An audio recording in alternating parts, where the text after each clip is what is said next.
अब हम आगे बढ़ाते हैं गति के द्वितीय नियम को। गति का द्वितीय नियम बल को परिभाषित करता है और इसके अनुसार ये बताया गया कि किसी भी वस्तु पर लगने वाले बल का मान संवेग में परिवर्तन की दर के समानुपाती होता है। कहने का मतलब संवेग में परिवर्तन की दर को अगर चेंज करेंगे तो बल का मान भी चेंज होगा। इसको ध्यान से समझें। कोई पूछे कि ये गति का द्वितीय नियम किसको परिभाषित करता है, तो आपका जवाब होगा बल को परिभाषित करता है। पहली बात, इस नियम के अनुसार क्या बताया गया कि बल का मान संवेग में परिवर्तन की दर के समानुपाती होता है। अर्थात हमें कह सकते हैं कि बल जो है वो संवेग में परिवर्तन की दर के समानुपाती होगा। दर मतलब समय का भाग देना होता है फिजिक्स में। इससे हम आगे जाके F = ma को प्रूव करेंगे। जो फोर्स या बल का फॉर्मूला होता है F बराबर ma, m द्रव्यमान है और a त्वरण है। यहां पर गति के द्वितीय नियम को आगे बढ़ाते हैं हम। बल का मान संवेग में परिवर्तन की दर के समानुपाती बताया। समानुपाती चिन्ह लगेगा यहां पे, प्रोपोर्शनल साइन जिसे कहते हैं। संवेग में परिवर्तन की दर को delta P upon delta T से डिनोट कर सकते हो आप। यहाँ पे समानुपाती चिन्ह को जब आप हटाएंगे तो यह के लगेगा। समानुपाती चिन्ह को जब भी हटाया जाता है तो के लगेगा। के को बोलते हैं समानुपाती नियतांक या स्थिरांक। क्या कहेंगे आप इसको? समानुपाती स्थिरांक या नियतांक, दोनों कह सकते हैं। प्रयोगों से इसका मान 1 होता है, तो प्रयोगों से 1 अगर इसे लेंगे तो F = क्या होगा? Delta P upon delta T हो जाएगा।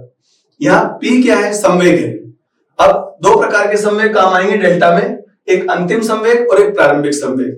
वस्तु का प्रारंभिक वेग u मान के चलते हैं अपन, तो प्रारंभिक संवेग होगा m गुणा u। वस्तु का अंतिम वेग अगर आप v मान के चलेंगे तो यहां पर जो संवेग चल रहा है, अंतिम संवेग जो होगा, अंतिम संवेग v2 बराबर m गुणा v हो जाएगा। प्रारंभिक समय हमेशा जब भी घड़ी देखते हैं तो 0 से चालू होती है। स्टॉप वॉच जो देखते हो तो 0 से चालू होती है। तो प्रारंभिक समय 0 सेकंड और अंतिम समय t सेकंड मान के चल रहे हैं अपन यहां पर। ये समय, ठीक।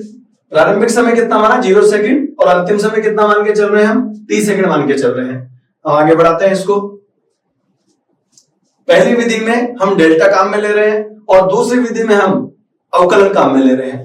पहली विधि को देखिए, F समानुपाती delta P upon delta T। संवेग में परिवर्तन की दर मतलब समय का भाग देना था। के प्रयोगों से कितना मिला? 1। यहां पर P2 माइनस P1, डेल्टा का मतलब होता है परिवर्तन निकालना। अंतिम माइनस प्रारंभिक बटे अंतिम माइनस प्रारंभिक।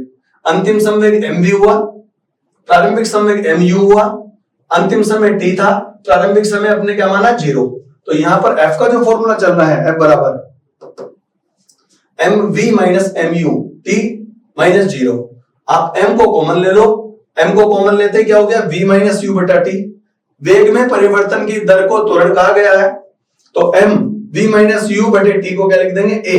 प्रयोगों से k का मान कितना मिल चुका था? 1, तो k काम आएगा ही नहीं, तो F बराबर ma फॉर्मूला बन गया। सेकंड मेथड क्या बताता है? देखिए, सेकंड मेथड में यह है कि बल का मान संवेग में परिवर्तन की दर के समानुपाती बताया, लेकिन यहां पर जब हम समझ रहे हैं, यहां पर संवेग में परिवर्तन की दर को किस रूप में लिखा गया है? अवकलन के रूप में। अवकलन इसके पहले वाले चैप्टर में आप पढ़ चुके हो। dp बटे dt का मतलब क्या होता है? संवेग का समय के सापेक्ष अवकलन है ये। समानुपाती चिन्ह को हटाया तो k लगाया। प्रयोगों से k का मान कितना मिला था? 1, तो k का मान 1 रख सकते हो आगे जाके। F बराबर dp अपॉन dt लिखा। यहां जो p है, p जो अपन कर रहे हैं, उस p को क्या कहोगे आप?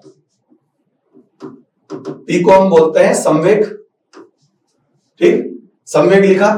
m नियत पद होने की वजह से m नियत पद होके क्या आ जाएगा? अवकलन के आगे आ जाएगा।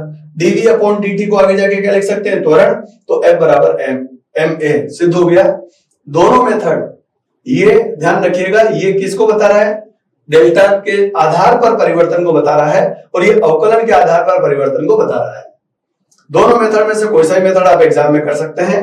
और एक बात ध्यान रखिएगा कि डेल्टा जो होता है, अगर समय की लिमिट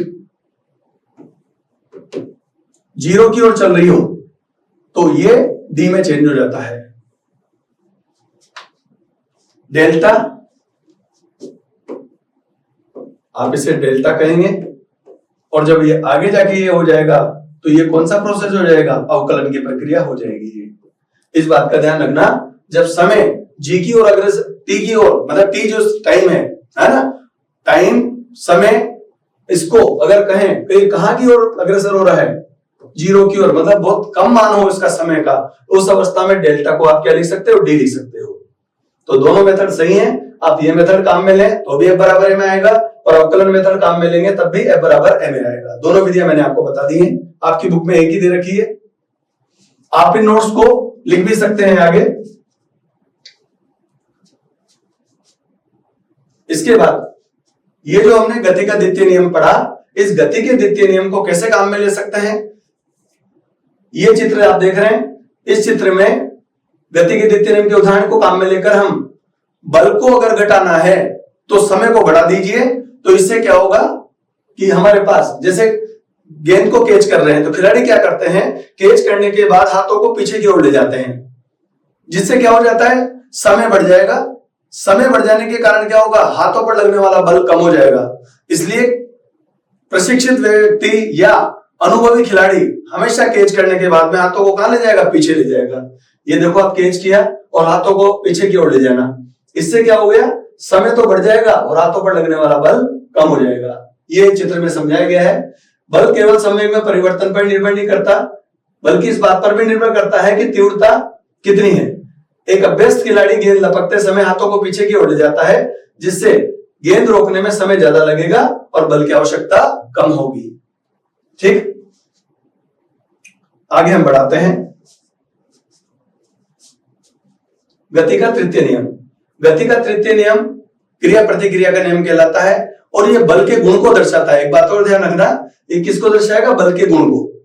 ठीक, और गति का प्रथम नियम जड़त्व को समझाता है। गति का प्रथम नियम जड़त्व को समझाएगा, और गति का तृतीय नियम बल के गुण को समझाएगा कि एक बल इधर लग रहा है तो दूसरा उसके विपरीत लगेगा। क्रिया प्रतिक्रिया नियम क्या कहता है? कि प्रत्येक क्रिया के विपरीत प्रतिक्रिया लागू होती है। जैसे सड़क पर चलने के लिए, किसी वस्तु को धक्का देने के लिए, नाव से कूदते समय, तैरने के लिए, बंदूक से गोली चलाने की क्रिया में, सब में क्रिया प्रतिक्रिया है। एक रॉकेट नोदन वर्ड होता है, रॉकेट नोदन। रॉकेट नोदन में गर्म गैसों का नीचे निकलना क्रिया और रॉकेट का ऊपर उठना प्रतिक्रिया कहलाता है। अब हम इस नियम को तैयार करते हैं। क्रिया प्रतिक्रिया नियम की बात कर रहे हैं। जैसे मान लीजिए कि ये एक बॉक्स है, इस पर धक्का लगाना क्रिया। अगर ये बॉक्स हल्का है तो आगे बढ़ जाएगा, वो प्रतिक्रिया। बॉक्स अगर ज्यादा भारी है तो व्यक्ति के हाथों पर उल्टी प्रतिक्रिया लगेगी। तो क्रिया की तरफ इधर जो बल लग रहा था वो क्रिया, और वापस जो इसको धक्का महसूस हो रहा है वो प्रतिक्रिया। जैसे हमने चलने की बात की थी अभी, कि कोई व्यक्ति अगर सड़क पर चल रहा है तो सड़क पर चलने के लिए क्या करते हैं? पैरों के द्वारा पीछे की ओर धक्का लगाना क्रिया, पैरों के द्वारा पीछे की ओर धक्का लगाना क्रिया, और सड़क के द्वारा आगे की ओर धक्का लगाना प्रतिक्रिया कहलाएगी। नियम को समझते हैं। गति का तृतीय नियम क्रिया प्रतिक्रिया नियम कहलाता है। इस नियम के अनुसार प्रत्येक क्रिया के विपरीत प्रतिक्रिया लागू होती है या लगती है। उदाहरण मैंने समझा दिया आपको चित्र से। सड़क पर चलते समय पैर या पांव के द्वारा या लेग के द्वारा सड़क को पीछे धकेलना क्रिया, और सड़क के द्वारा व्यक्ति के पैर को आगे धकेलना प्रतिक्रिया कहलाती है। चित्र समझ में आ गया? आगे बढ़ाते हैं।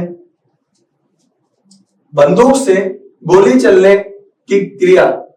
बंदूक से आप ये देखें, इससे अगर गोली आगे बढ़ेगी, आप इस वीडियो में देख भी रही है कि बंदूक से जो गोली चलाई जा रही है वो क्रिया, और धक्का जो पीछे की ओर लग रहा है, धक्का जो पीछे की ओर लग रहा है वो प्रतिक्रिया। बंदूक से गोली चलाना इधर की तरफ क्रिया, और कंधे पर जो धक्का महसूस हो रहा है वो प्रतिक्रिया। वीडियो में देख रहे हैं, को मिल रहा है आपको? समझे इसको? बंदूक से गोली चलने या आगे की ओर गोली बढ़ने की क्रिया, और कंधे पर पीछे की ओर धक्का लगना प्रतिक्रिया कहलाता है। इस चित्र में आप देख रहे हैं, ये चित्र है, ये वीडियो चल रहा है, इसमें आप क्रिया प्रतिक्रिया समझ सकते हैं। आगे बढ़ाएं।